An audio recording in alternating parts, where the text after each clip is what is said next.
16 January 2025, Hyderabad's Meerpet locality.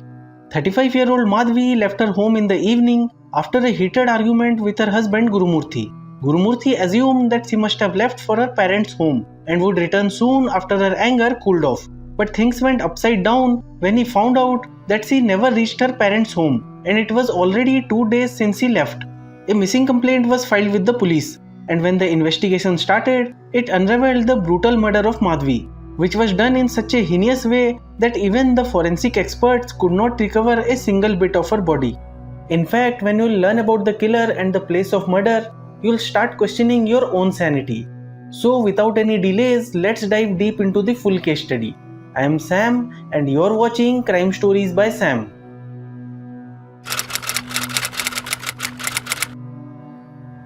Late in the afternoon at around 3:30 pm, an ex-army man Gurumurthy and his in-laws rushed to the police station to file a missing complaint of his 35-year-old wife Madhvi. As per Gurumurthy's statement, she angrily left on the evening of 16 January after he declined her demand to celebrate the upcoming Sankrati festival with her parents rather than her in-laws. As Gurumurthy himself was also annoyed by her, thus he did not even bother to stop her and just assumed that she must have left for her parents' home and would return as soon as her anger cooled off. In the meantime, like every day, Madhvi's mother had been trying to call her since the night of 16 January, but her phone was switched off. Assuming that Madhvi must be busy in preparation for the upcoming Sankranti festival, she did not give it much thought. But when her phone remained switched off on the following days too, she lost her patience, and on the afternoon of 18 January, she called Gurumurthy to learn about her whereabouts. It was at this moment when both Gurumurthy and Madhvi's mother realized that as opposed to what they were assuming, Madhvi was neither at her mother's home nor with Gurumurthy. Seeing the critical situation, police quickly started her search. But even after searching her for multiple days, they could not even find a single trace of her, and the case reached a dead end. Till now, the police were investigating the case based on the statements of Gurumurthy, assuming him to be truthful. But when multiple days of search could not yield any positive results, they got skeptical about this being a mere missing case, and thus started to dig deeper into the history of the couple. Basically, Gurumurthy was a Naik Subedar in the Indian Army, and in 2012, he and Madhvi got married and settled in the Prakasam district of Andhra Pradesh. Together, they had 2 kids, and Madhvi was a full-time homemaker. After serving in the Indian Army for some 17 years, in 2020, Gurumurthy took retirement and moved with his family to a rented house in Venkateswara colony in Jilelaguda locality of Hyderabad.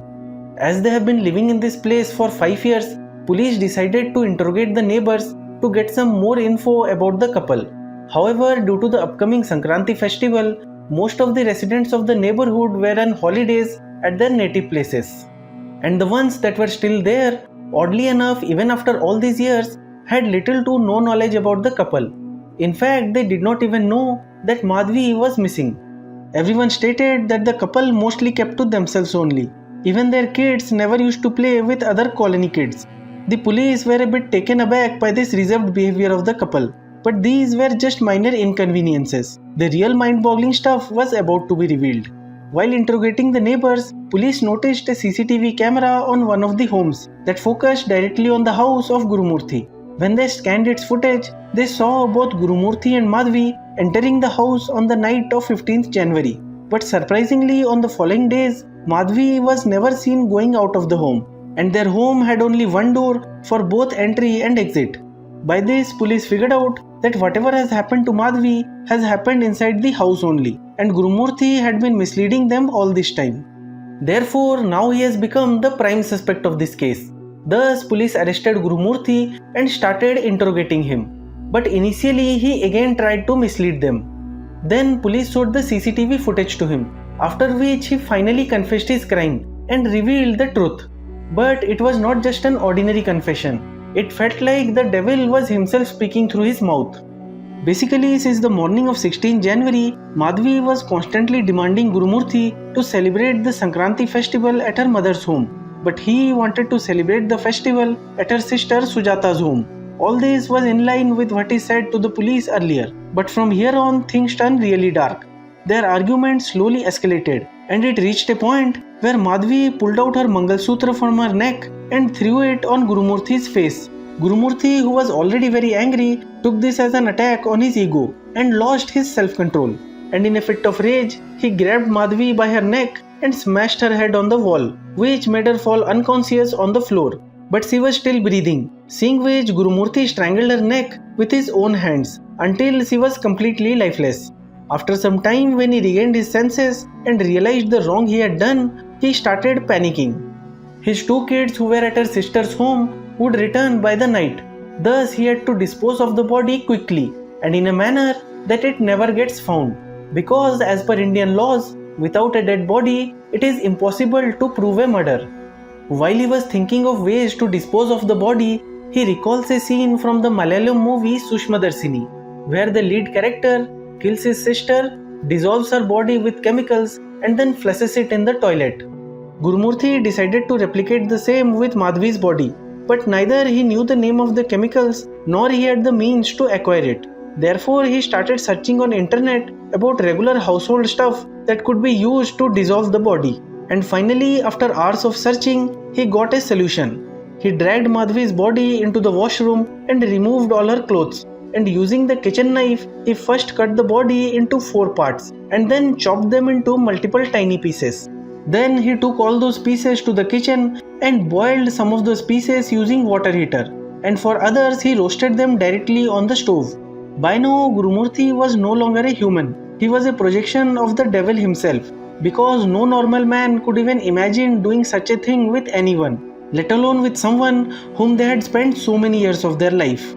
Now all the boiling and roasting was releasing a very strong odor, and to prevent it from leaking outside, Gurumurthy had kept the kitchen windows shut. But after some time it became unbearable for him to continue like that, and therefore he opened the kitchen windows, after which the smell leaked out and reached the neighboring homes. Being irritated by the bad smell, the neighbors came out of their homes and noticed that both the bad smell and smoke were coming out of Gurumurthy's kitchen window. When they inquired about it to Gurumurthy, he stated that he was cooking talkaya kura, that is mutton curry with a lamb's head in it. Thus it was the smell of cooking lamb's head. As the neighbors had no reason to doubt his words, thus everyone returned to their homes and Gurumurthy continued with his act. After cooking all the pieces, the flesh was easily removed from the bones. Thus he removed all the flesh and flushed it in the toilet in multiple small batches. Now for the bones, first he crushed them in a mortar and pestle, then transferred all the resulting paste to an old paint bucket and threw it 4 km away in Jilelaguda lake. After completely disposing of the body, he returns home and cleans the whole house with detergent and phenyl. Then he double checks every nook and corner of the house and locks the bedroom where he killed Madhvi. Later in the night, he brings both his kids from his sister's home. Here another shocking thing was that Gurumurthy confessed all this to the police without any remorse or guilt.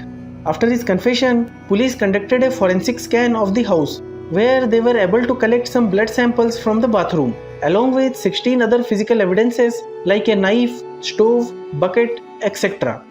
An important fact about this case is that some media outlets falsely declared that a cooker was used by Gurumurthy to boil the body parts, after which the case went viral by the name of Meerpet Cooker Case.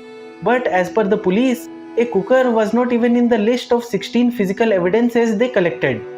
Now after the house, police tried to extensively search Jilelaguda Lake too, in hope of recovering some remains of Madhvi, but were completely unsuccessful. Then to collect a bit more evidence, they took the statement of both the kids.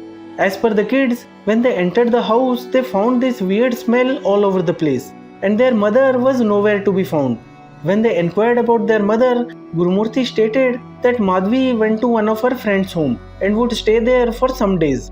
To make the case stronger, police collected DNA samples of Madhvi's mother and both the kids to match it with the blood sample they found in the bathroom. After thoroughly investigating the case, police concluded that it was never a heat of the moment crime, but rather a properly planned crime.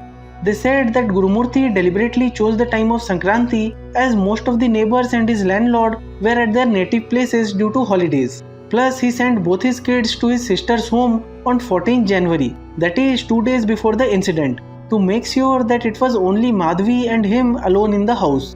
But one mystery that the police were still not able to solve is the motive behind the crime. However, some media outlets reported extramarital affair to be the reason behind all this. As per them, Gurumurthy was having an affair with a close relative, due to which frequent heated arguments were happening between him and Madhvi. Therefore, he wanted to remove her from his life to marry that close relative. But police is yet to find any strong evidences to back these claims. On the other hand, the most important problem that police needs to work out is the body of Madhvi. See, all the evidences found till now, like the blood samples from the bathroom, the kitchen utensils, and the confession of Gurumurthy, are circumstantial, but the court needs conclusive evidence for the conviction of an accused, which in case of murder is the body of the victim, and in case of Madhvi, it is nearly impossible to recover the body. If we combine this fact with the cunningness of Gurumurthy, it is very likely that he will back out from his statements in the court, and the case will remain pending as a missing case. Currently, Gurumurthy is in police custody, and court proceedings are still going on. As per the latest reports, he demanded to fight his case himself without the help of any lawyers, signifying his confidence that he cannot be convicted. The biggest collateral damage in all this were the two kids. It is astonishing that not even for once Gurumurthy thought about his kids' future. Now neither they are old enough to take care of themselves, nor do they have any parents to take care of them. So this was all about Hyderabad's Meerpet case. Hope this video helps you in keeping you and your loved ones safe. Thanks for watching. See you in the next one.